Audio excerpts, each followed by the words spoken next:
The North Sea and England's east coast, the lonely coast, the quiet coast.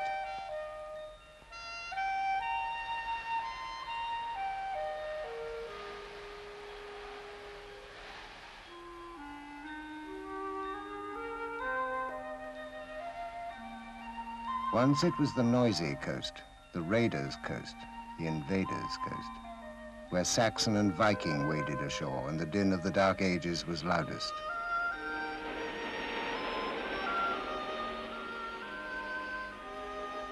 But in the end, out of these shapeless centuries, the English nation took shape. And as England grew up, she turned her back on the North Sea. Her future was to be found in the Atlantic and beyond. And that is how history left the North Sea behind, how this shore returned to peace and quiet, and how the sea Hengist and Horsa crossed became a herring pond.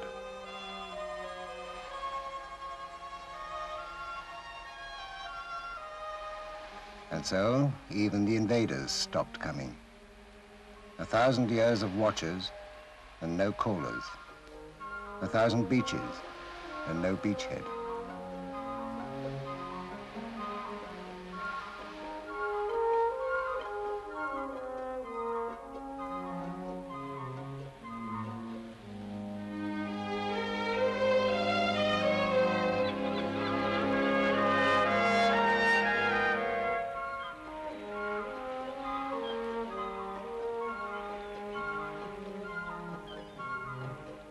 A 1,000 years, and then the Victorians with their piers and proms, making the shore into the front, turning the sea into the seaside. No Coney Island, though, no Saint-Tropez.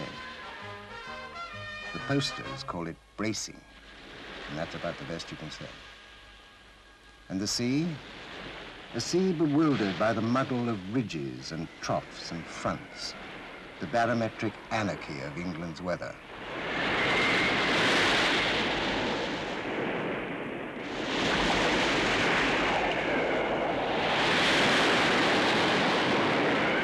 Then suddenly the fine day, the flag of truce which no one trusts. Down on the foreshore where old ships sleep, where wrecks rust and the slow sea unpicks each steel stitch. Up on the cliff where sailors sleep, everything affirms the malice of this spiteful sea.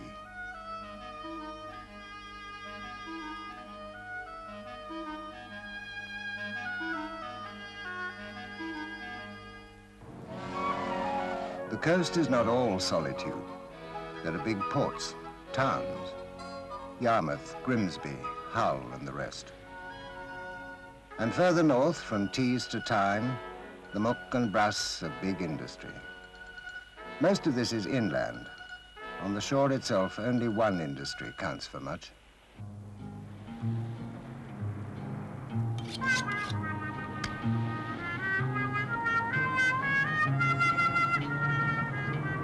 So time has changed Viking boat for fishing boat, and Norseman for trawlerman. Today, these are the Vikings of the herring pond, and the plunder they bring back will make fish fingers for supermarkets. So time has changed everything, everything but the sea, where the long ships once came in on the long swell.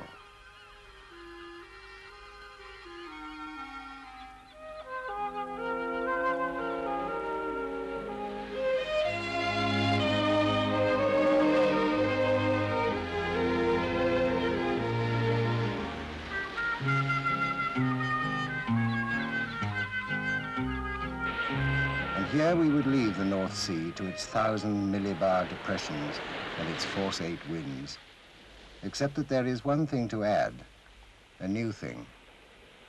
This is how the East Coast first saw it.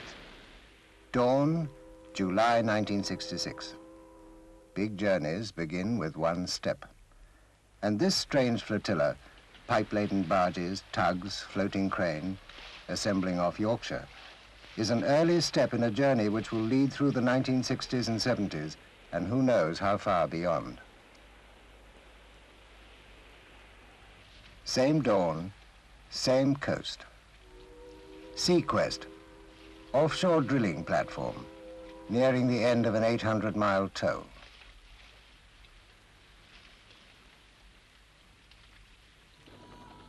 Nine months earlier, another offshore rig, Sea Gem, drilling 42 miles east of the Humber, had struck the first North Sea gas.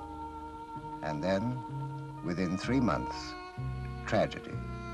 Sea Gem capsized and sank in 90 feet at the scene of her triumph.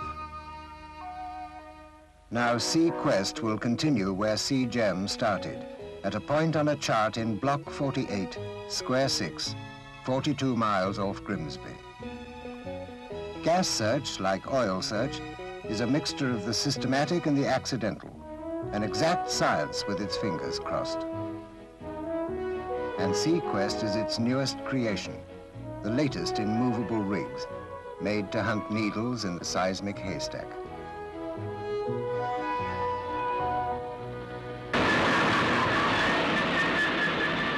We're over gas, but how much?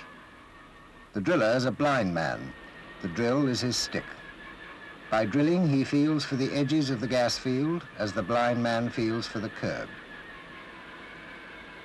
So Seaquest drills, rig in the wind and feet in the sea, through a slim tube into the seabed and into 2 miles of rock below that.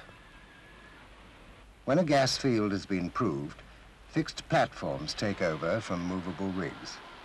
From here, they will drill again and again, exploiting the discovery to its fullest. And later, the platforms will remain to control the producing wells.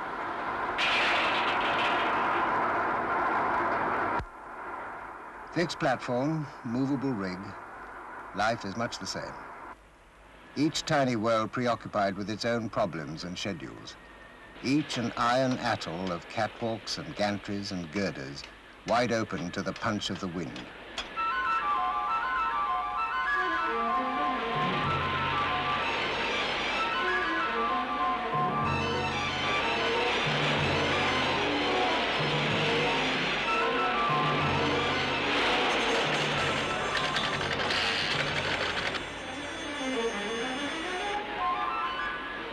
They live on stilts, high above the swing of the sea, with the wind over them and the waves under them.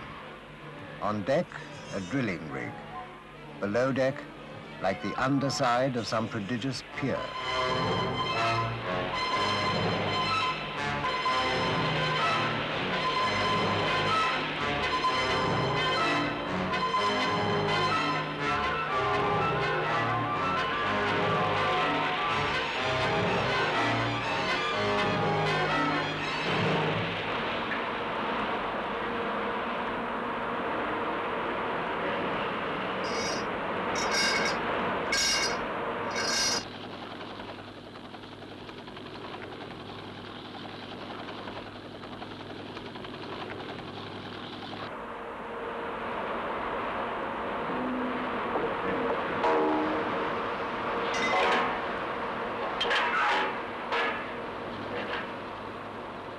The helicopter eats 40 miles for breakfast.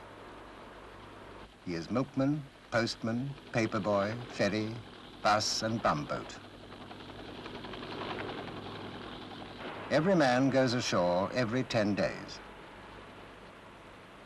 The chopper comes and goes, taking out the gleeful, bringing in the rueful. And if it's not your turn, you just get on with your job.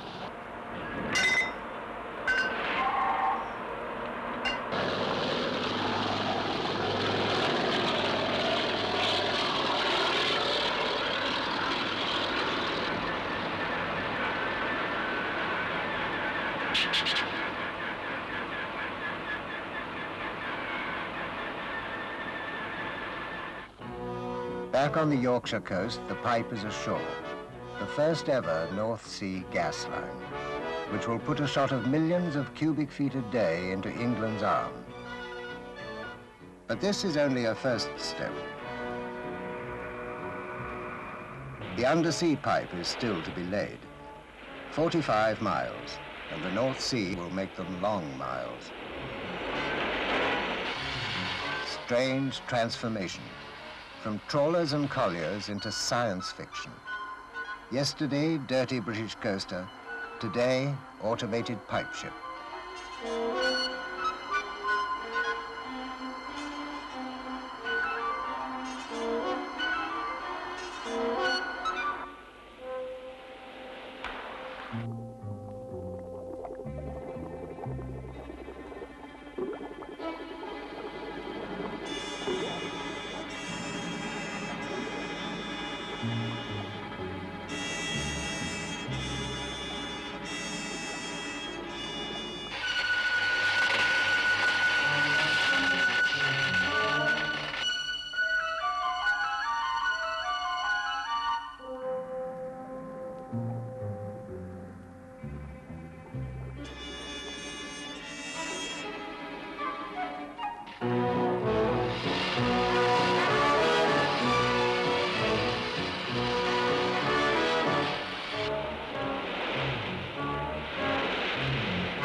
"7 p.m.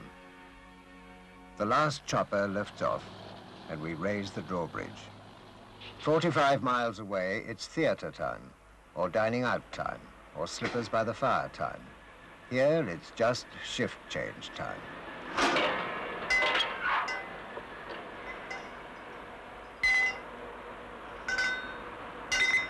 These are oil men, and they've been around.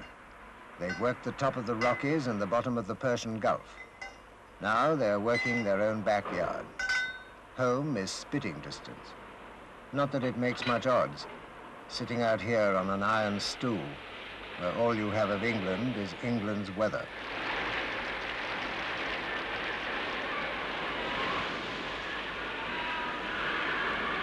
Strange place. Outdoors, wild as a cliff top. Indoors, silent as a submarine.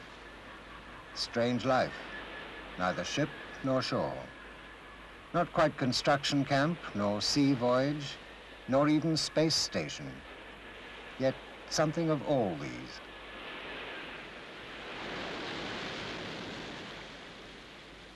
No seabed is a bargain basement.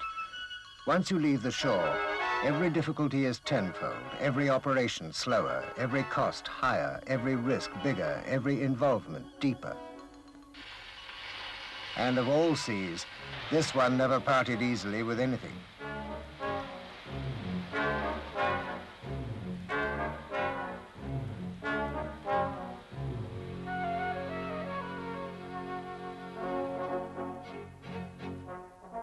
Dawn, September 1966. The pipe-laying vessel enters Block 48, Square 6. This strange circuit of iron islands. At one of these, the rendezvous will be made. The first historic hookup between Britain, 45 miles away, and North Sea gas from 2 miles down.